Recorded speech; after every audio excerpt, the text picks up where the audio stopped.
Hello, hello, hello, and welcome back, Creatrix.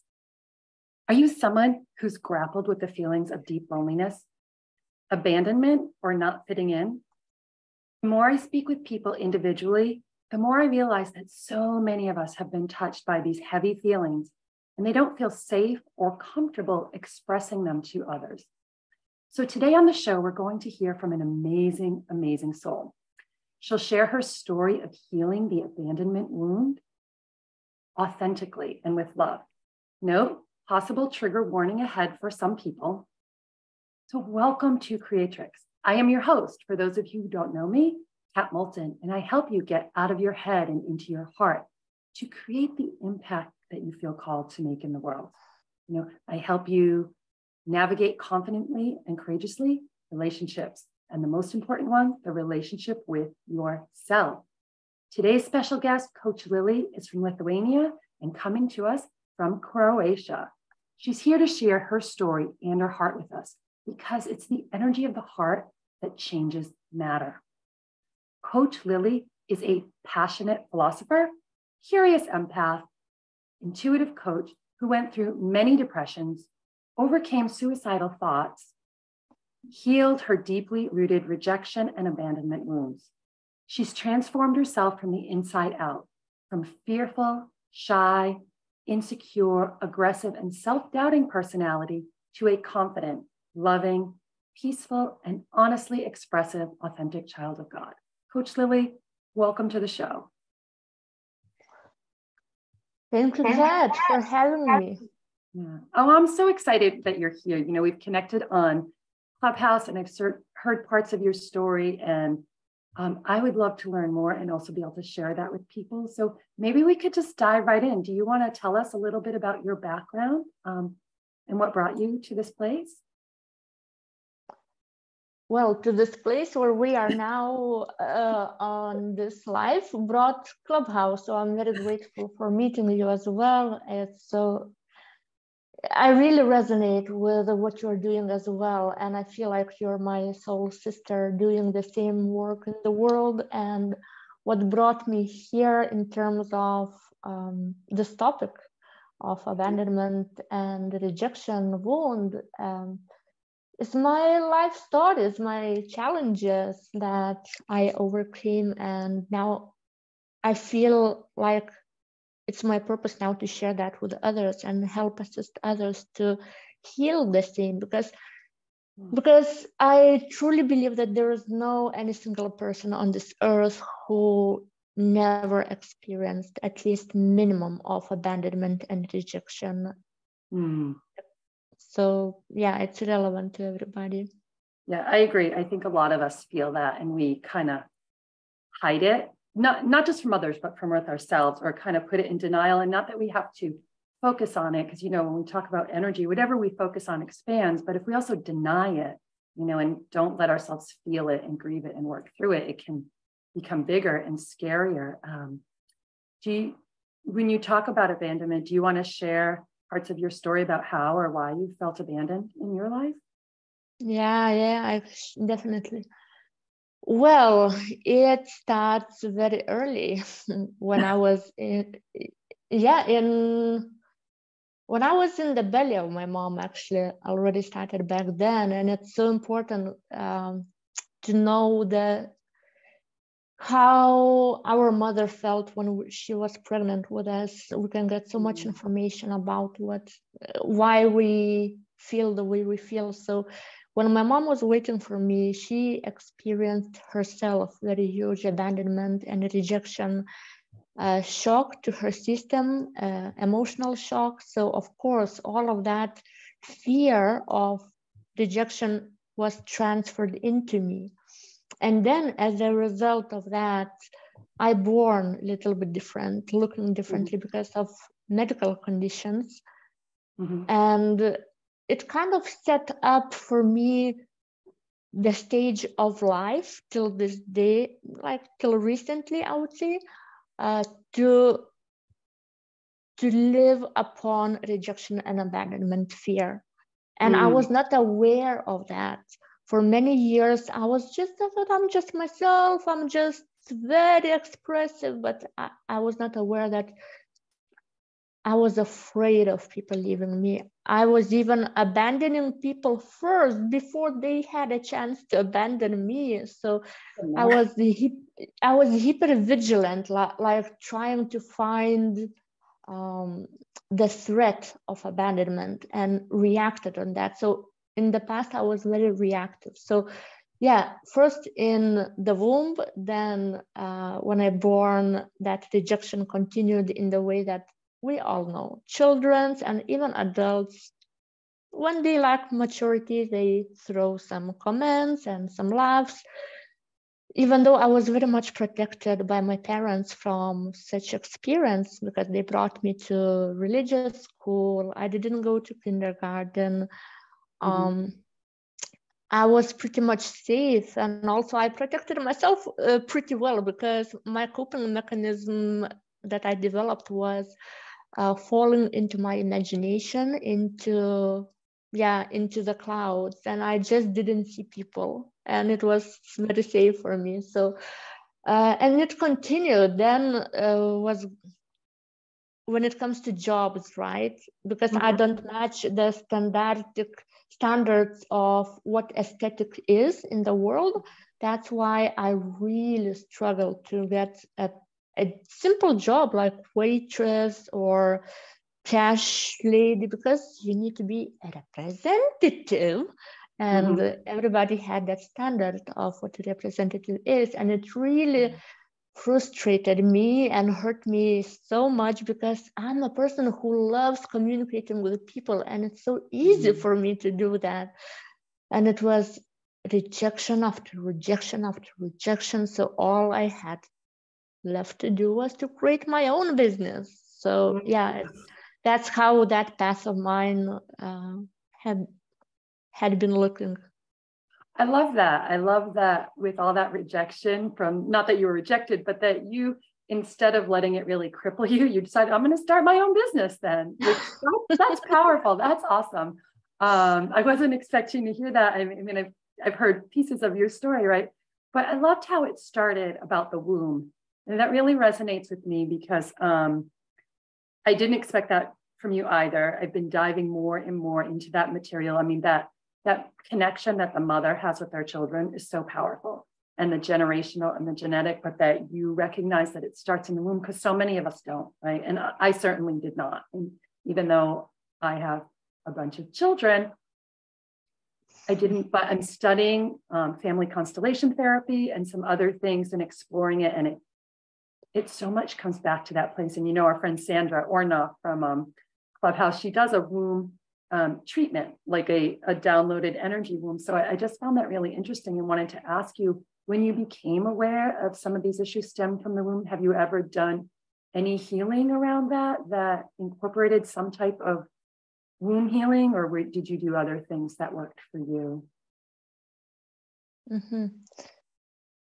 Specifically, I didn't focus on the womb, even though I attended one or two workshops connected with the womb, but also I was attending family constellations regularly for 1 year, once per month during full moon.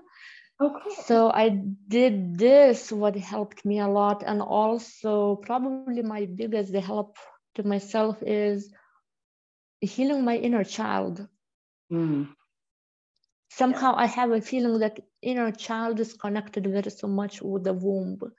Yes.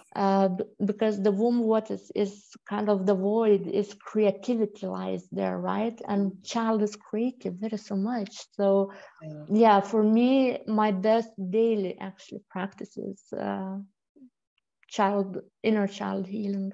Inner child healing. How do you feel that catapulted you, like the inner child healing? Was it hard to do it first, like to go in and connect with that part of yourself and recognize what she'd been through? Or was it like, was there a lot of resistance to that, I guess? Yeah, I get what you mean.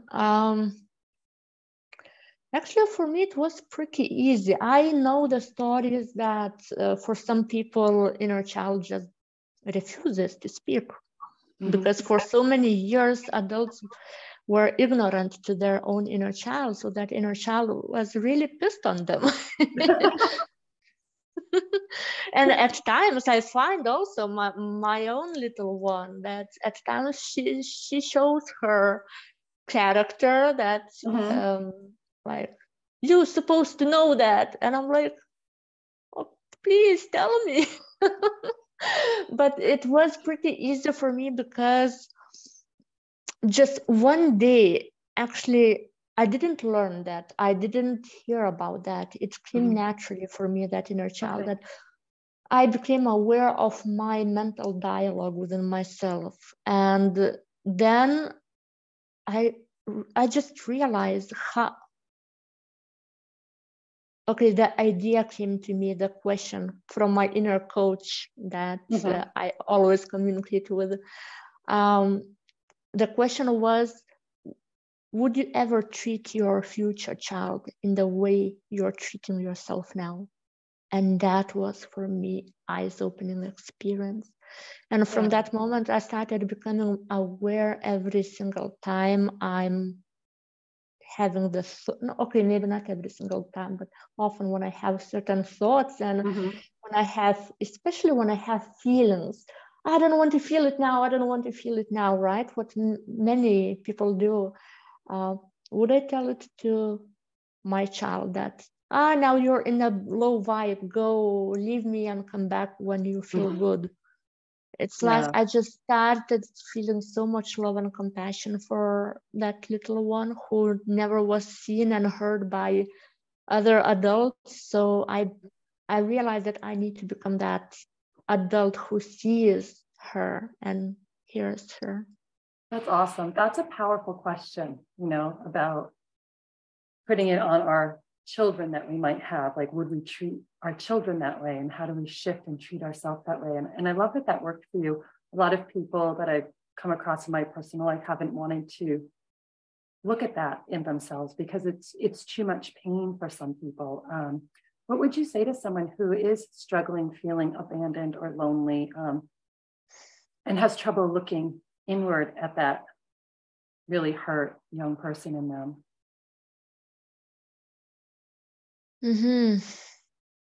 Very good question. First, that comes to me,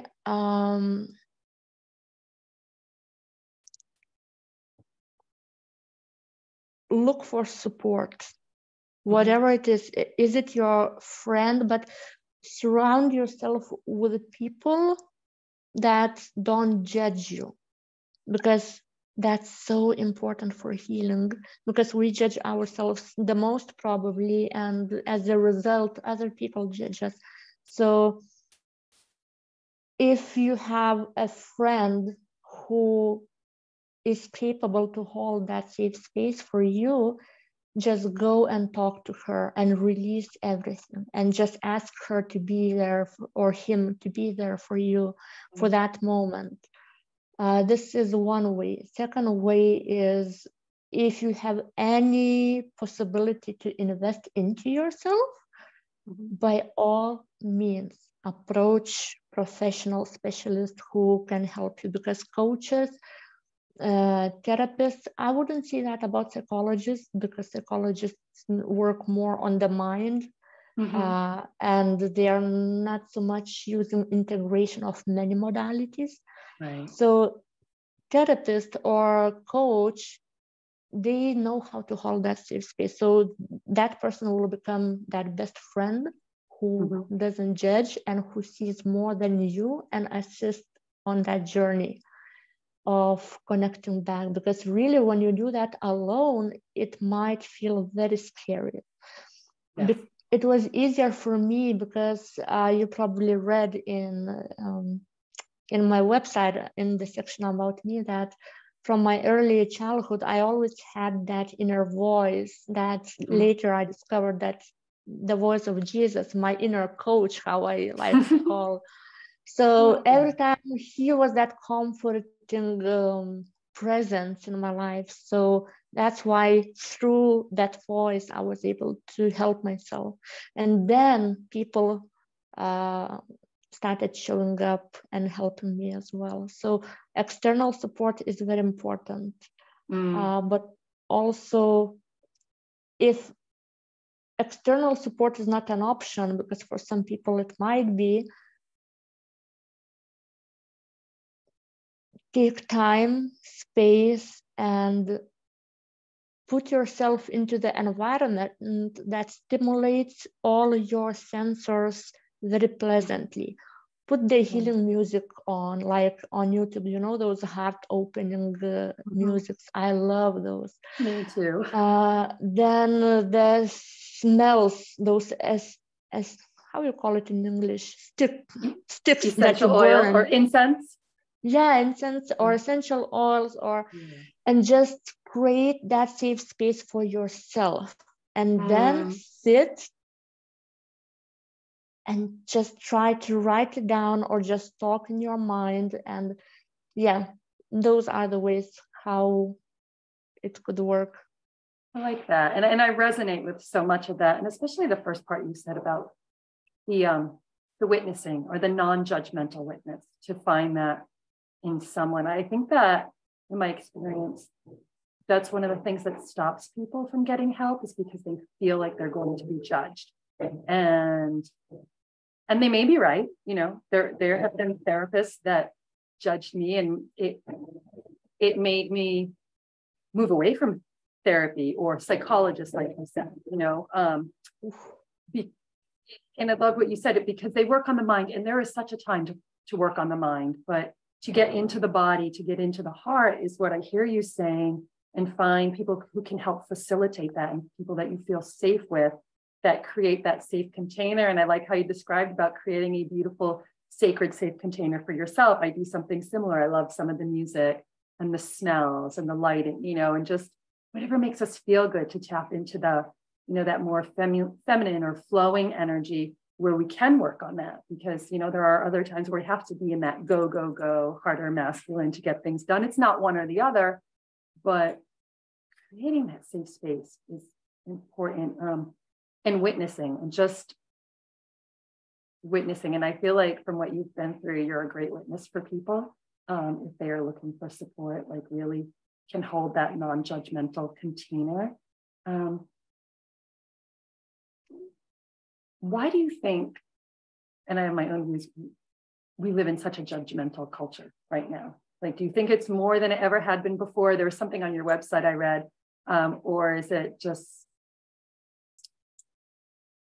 because we're more global, harder to find non-judgmental people? What are your thoughts on that in this culture? Well, immediately it's coming. I love that stream. Okay, let's do it. Let's do it. Yeah. Let's bring the truth to the surface. So I will speak upon, in the terminology of feminine, masculine energies, what you are familiar with, I see. I see it as a byproduct of society being raised generationally on very mental masculine energy. Go, go, go, do, achieve, produce, because that's what you can trust, because it's tangible, what you can touch, right? Have, possess. And when it comes to feelings and emotions and creativity and flow, you can't touch it. And that's what people don't trust. And that's why humanity, society, they became disconnected, I would say, from themselves, because they got disconnected from the heart. And that's why when the heart feels some triggering feelings, the mind starts attacking the heart, because the mind wants to shut the heart down. That I don't feel because it's intangible, and I don't know what to do with intangible information, right? So the same with that judgment. And mind was trained, has been trained for so long, that how life is, how life's supposed to be. Look how many labels now we have to describe different kind of it's not even a personality like ADHD, bipolar, narcissist. Oh my goodness. Yesterday I heard a new label and I was like, people, are you crazy? Like, Well. stop labeling and try to understand why this condition exists to begin with. And when we understand that from the heart space, then we don't need labels anymore. So judgment comes from a lack of capability to connect to one's heart. And why people don't have that capability to that degree is because they were raised like that. They learned that it's how it's supposed to be. I agree. It's a learning. So how do we start to unlearn that or bring back the heart, not completely like letting go of the mind, but how do we move back into this space where people are connected? Because I think that has been a theme like in my life for decades, that learning how to connect with people. And it starts with connecting with ourselves, right? And, breaking through what you said, almost like that protective personality, that false personality, the ego. And I appreciate that. I think there are more people, or I know that because I've had people privately message me, about things that they wouldn't say in general, or that's why some people feel more comfortable doing the one-on-one coaching versus a group because they're not ready to be seen or to be heard. And there's beauty in both, right? Group support or one-on-one, but this judgmental theme keeps coming up. But I wanted to ask you then, how do we, if we're going to not be judgmental, if we can just be that like neutral witness, how does that affect discernment? Because they're closely related, and sometimes we have to make judgments or, discernments. Do you have a way to do that for yourself? Like putting up a healthy boundary and discerning something? Do you always go in? Because you've talked a lot about that inner voice, that inner guide. Yeah. Well, that's a whole another topic, boundaries, that I'm very passionate about, actually. And I see that people started setting boundaries left and right, and it got distorted. I realized that it became like self-defense mechanism, and it disconnects actually even more. It closes the heart even more. So what I came to realize by my own experience, that I don't need boundaries. When I'm truly authentically myself, first of all, let's define what authenticity is, how it looks like, right? So authentic person, when, I will refer to myself, it's easier to communicate. When I feel that something is off with another person, that they hide something from me, I will not stay silent. I will say, hey, look, I feel that something is like this and like that, and I have an idea that probably you are not telling me something. I would like to see what is it about, or somebody did something and I feel hurt. I don't hold it within. I say, hey, you hurt me. Your behavior really made me feel this and that way. And just simply expressing what we think and what we feel. Of course, the best way would be not like explode on a person. It's another, result of healing. But wait a second, what I wanted to say with all of that, that when I'm authentic and when I speak the truth, what I see and what I feel, then another person, interesting thing happens. Another person, if they are really mean and they don't want to be seen so deeply as I see people, they will leave my path by themselves. I don't need to set boundaries. Nice. So they get scared that somebody sees them so much, so deeply, and that they can't put any masks in front of me anymore. And they make a decision to leave because they can't handle that level of truth and authenticity. Love that. That's beautiful, because you're owning it all, right? It sounds like you're owning your truth, you're speaking it, and it sounds like actually in love and kindness, at least the way you approached it, and you're just being honest and open, and you're who you are. And if people like that, they can stay. And if they don't, you don't even tell them to go away. They just kind of like follow their own energy and go where it feels better for them, you know, or more in alignment with where they are or what path they're on. Is that? Yeah, correct. And imagine how much energy it requires to set the boundary. It's already intention that, okay, I disconnect from you. And I ask people, boundaries help you connect or disconnect from people? Right. Right. Yeah. So if somebody really wants to show up authentically for themselves, what would be a top tip or a place to start? If they know, if they're listening to this and they know that they don't really show up authentically, it's not that they're lying, but there's so much they want to express, but they don't, they hold themselves back. How would you tell them to start? Like, or is there a tip that they could do in addition to some of the others you've already shared with us? First of all, very interesting thing when I'm working with the clients, and when I remember my own journey, for me at first was very hard to even identify what I was feeling, to give the name to the feeling. And now when I'm working with the people, I ask my client like, hey, and for example, she told that, oh, my mom did this and that. And I'm like, okay, how did it make you feel?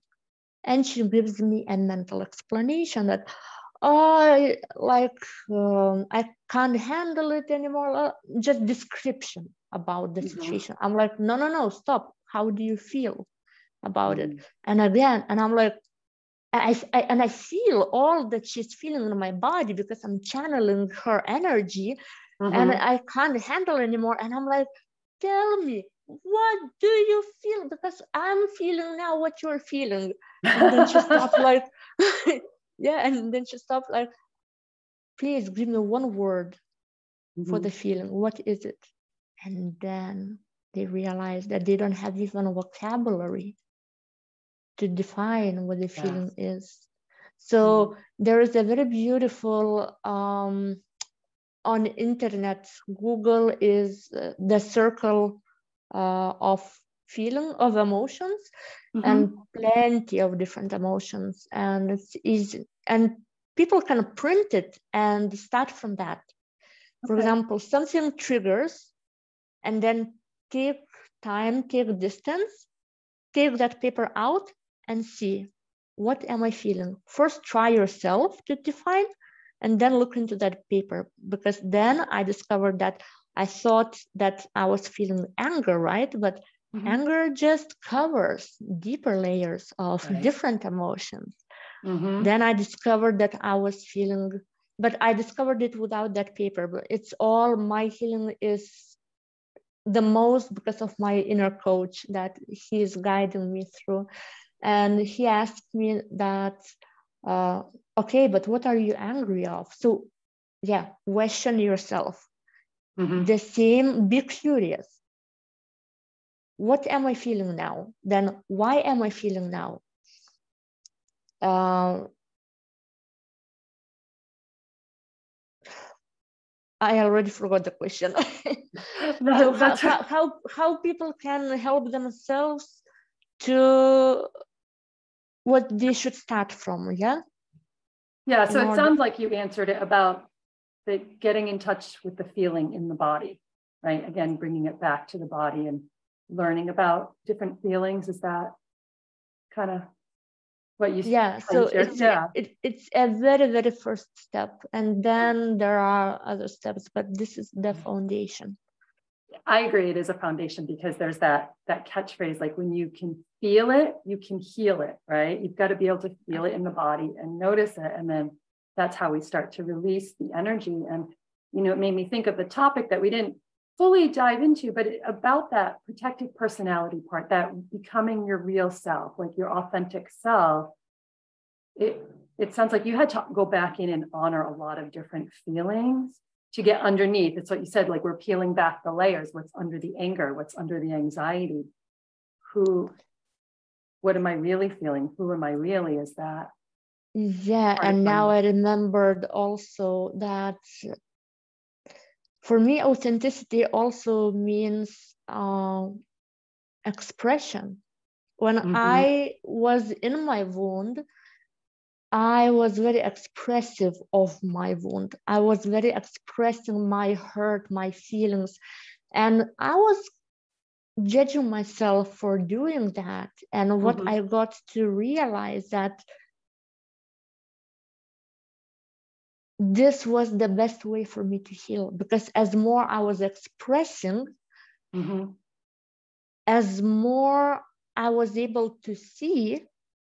And we can't change something that we don't see, right? And we Right. can't see something that is not being expressed. Mm-hmm. So that's why I see that it's too much stigma put on emotional expression if it's not if it's not intelligently expressed, right? Mm-hmm. But this is not authenticity. If a person doesn't have that level of emotional intelligence, their authenticity is to be the full expression of the way they are here and now, and not the idol that we expect others to be. Mm-hmm. I like that. And I agree. I think we categorize everything in extremes or like the labels. And I know it's a way for the mind to understand it, but it's like we only want to express our good feelings or the okay feelings. The heavier, uglier, darker ones, we're told not to. And there's a time and a place not to express them on people. But I remember a coach that I had over a decade ago taught me an exercise from a psychologist about expressing some of that anger and taking, not on other people, but going into my basement with a wiffle ball bat and just feeling the rage, right? And taking the bat. And I used to hit this 25-pound like punching bag, this weight bag, and hit it. And I had so much anger that was not expressed for a time that I broke the bat, like the plastic bat broke, because it Wow. gave me a place to express, but in a healthy way, not taking it out on someone else. That's where that discernment comes in. But I think that you're right, that we have to be able to express stuff to release it from our system in a way, or finding the people that can witness that for us sometimes, and there's so many tools, but I think being witnessed to express the things that society tells us we shouldn't is really important, because we're not all light. We are light and dark. We are a mix of everything, and becoming whole or feeling whole, which to me is what you're saying is authentic, right? That wholeness, that integrated. It's important to be able to honor it and look at it. And for me, I don't know how it was for you, when I was able to express some of that stuff and release it from my body, it became easier and easier to show up in a more grounded way, in a way that those underlying feelings weren't there, because I found an outlet for them, and people do it in many ways. So I appreciate you bringing that memory back for me. We're going to have to wrap in a minute. Is there anything else you'd like to share about authenticity for someone, or for someone who's feeling judged, about your story, or just anything? Like, what comes to mind that you'd like to share?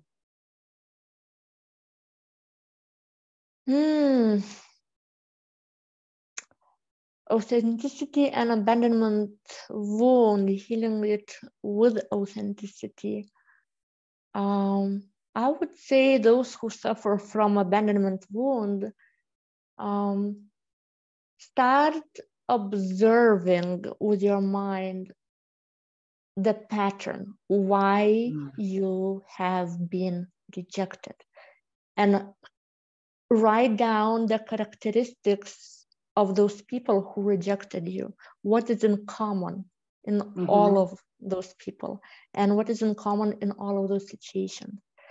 And then very likely your perspective, your mind might change. That's what happened to me. I thought that something was very wrong with me, that people were rejecting me, when I came to realize that actually those were just people who didn't want to listen the truth, because I was channeling that inner coach, that my invisible friend. I was speaking upon the truth, what I saw deep within people, and I spoke the truth upon, hey, what is not okay and what needs to change. And people didn't like that. And because I embodied the light that they were suppressing within themselves, I was a reminder for them of their shadow. So they didn't want to feel that guilt and shame. So that was the reason why they rejected. So just observe the details and your mind might shift that it's not,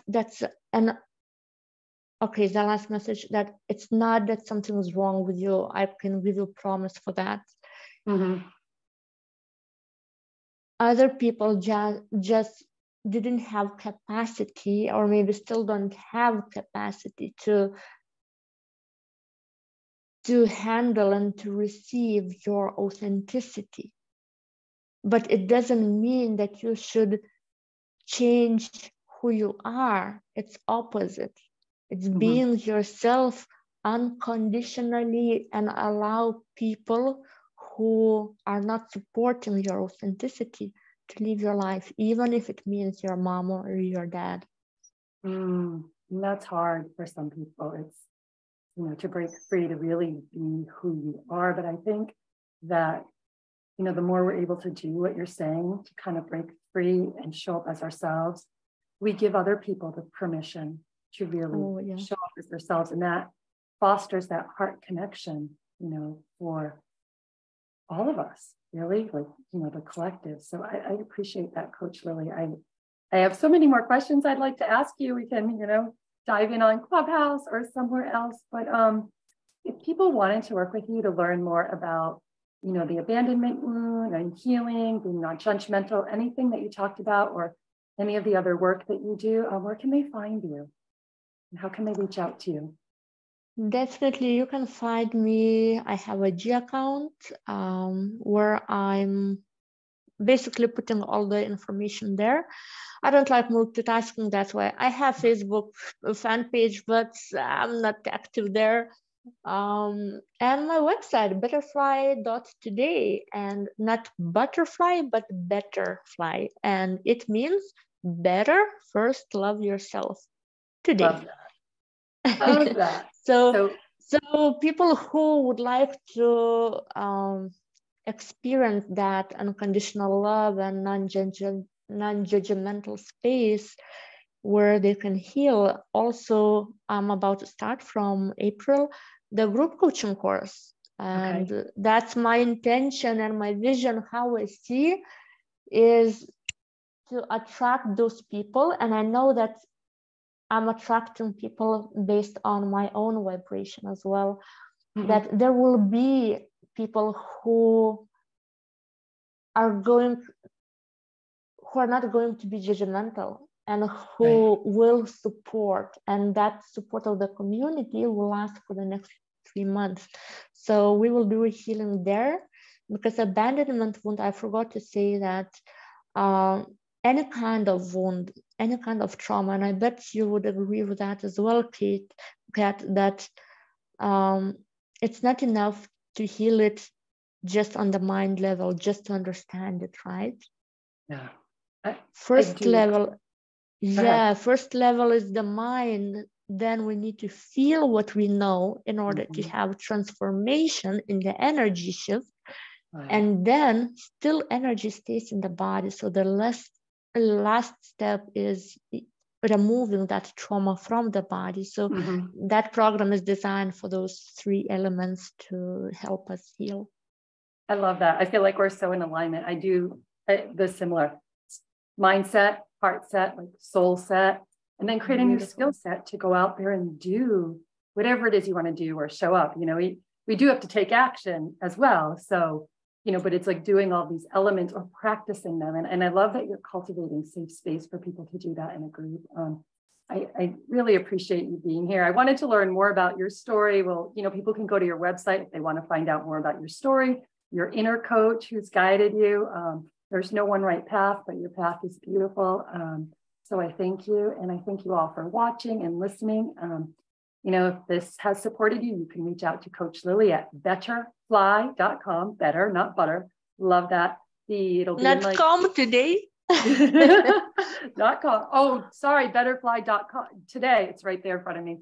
Thank you for correcting me. And then it'll be in the show notes. I might have to go back and change that. I cut and paste, but maybe I didn't. So we just appreciate that. We appreciate you rolling with our authenticity, like honoring your mistakes and just going with them is one way to show up and be authentic. So we will see you next time. From my heart to yours. Have an amazing week. Find me at catmoulton.com. Bye-bye for now. Thank you, Kat. Thank you, Coach Lilly.